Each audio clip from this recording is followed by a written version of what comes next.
Iklim Indonesia memungkinkan untuk tumbuh suburnya sebagai jenis tanaman, buah-buahan, dan palawija tersebut. Indonesia dikenal sebagai negara agraris, artinya pertanian memegang peranan penting dari seluruh perekonomian nasional. Hal ini dapat ditunjukkan banyaknya penduduk yang hidup dan bekerja pada sektor pertanian. Maka dari itu, pemerintah harus lebih serius lagi dalam upaya penyelesaian masalah pertanian demi mewujudkan pembangunan pertanian yang lebih maju demi tercapainya kesejahteraan masyarakat khususnya petani. Sektor pertanian merupakan sektor yang mempunyai peranan strategis dalam pembangunan ekonomi nasional. Pertanian mempunyai kontribusi penting baik terhadap perekonomian maupun terhadap pemenuhan kebutuhan pokok masyarakat. Apalagi dengan semakin peningkatan jumlah penduduk yang berarti bahwa kebutuhan akan pangan juga semakin meningkat.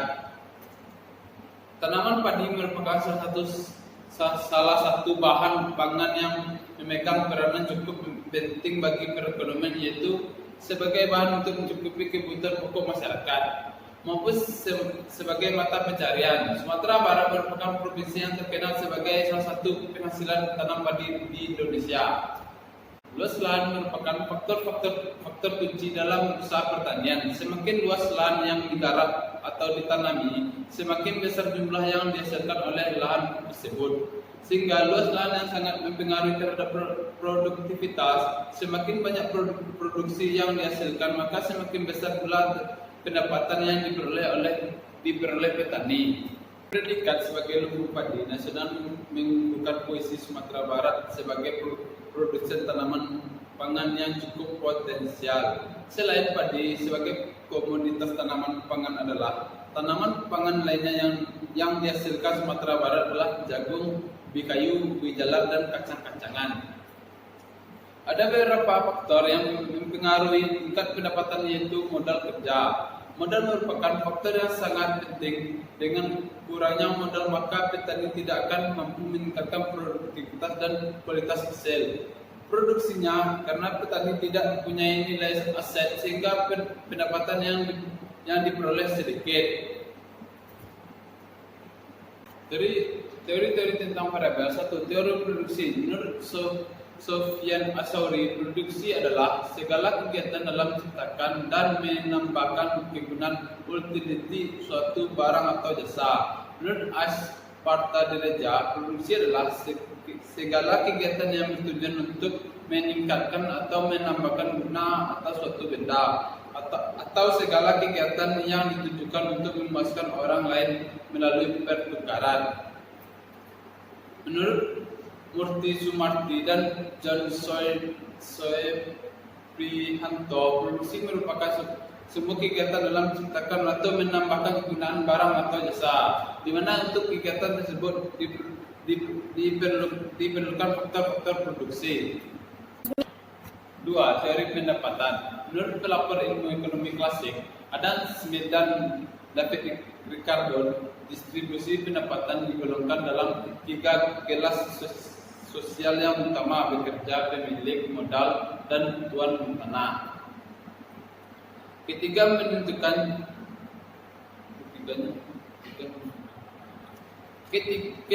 menentukan tiga faktor produksi, yaitu tenaga kerja, modal, dan tanah. Penghasilan yang diterima setiap faktor produksi dianggap sebagai pendapatan masing-masing. Keluarga terlatih terhadap pendapatan nasional. Kerangka konseptual.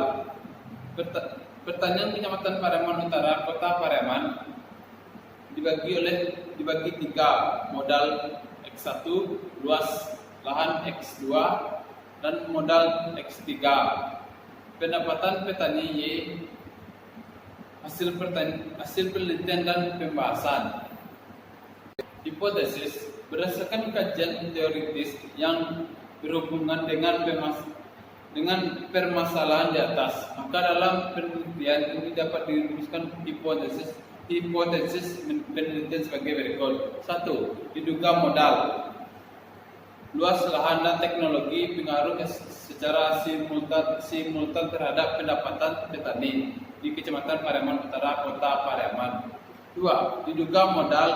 luas lahan dan teknologi pengaruh secara parsial terhadap pendapatan petani dan Kecamatan Pariaman Utara Kota Pariaman. Jenis penelitian yang digunakan dalam penelitian ini yaitu jenis penelitian kuantitatif dan penulis pemilik lokasi penelitian di Kecamatan Pariaman Utara Kota Pariaman. Populasi dan sampel. Populasi adalah penelitian ini adalah semua petani yang ada di Kecamatan Pariaman Utara Kota Pariaman yang berjumlah 1.138 petani. Sampel. Penelitian ini menggunakan pengambilan metode sampel random sampling, di mana pengambilan random adalah bahwa semua populasi memiliki kesempatan yang sama untuk diambil sebagai sampel. Teknik analisis data. 1. Angket atau kuesioner. Kuesioner merupakan teknik pengumpulan data yang dilakukan dengan secara memberi seperangkat pertanyaan atau pertanyaan tertulis kepada responden untuk dijawabnya. Metode ini digunakan untuk mencari data tentang usaha tani padi di Kecamatan Pariaman Utara Kota Pariaman. Wawancara. Wawancara adalah dialog yang dilakukan wawancara untuk memperoleh informasi dari terwawancara. Wawancara digunakan sebagai teknik pengumpulan data apabila peneliti ingin melakukan studi pendahuluan untuk menemukan permasalahan yang harus diteliti, dan juga apabila peneliti ingin mengetahui hal-hal dari responden yang lebih mendalam dan jumlah responden yang kecil. 3. Dokumentasi. Metode dokumentasi yaitu mencari data atau variabel, mengetahui hal-hal variabel yang berupa catatan, buku, prasasti, notulen rapat. Metode dokumentasi ini digunakan untuk mengumpulkan data fisik dan kondisi wilayah Kecamatan Pariaman Utara Kota Pariaman, seperti luas wilayah, batas wilayah, jumlah produksi, dan mata pencarian produksi. Sekian presentasi yang dapat saya sampaikan. Saya Jinu Saputra undur diri. Sekian dan terima kasih. Wassalamualaikum warahmatullahi wabarakatuh.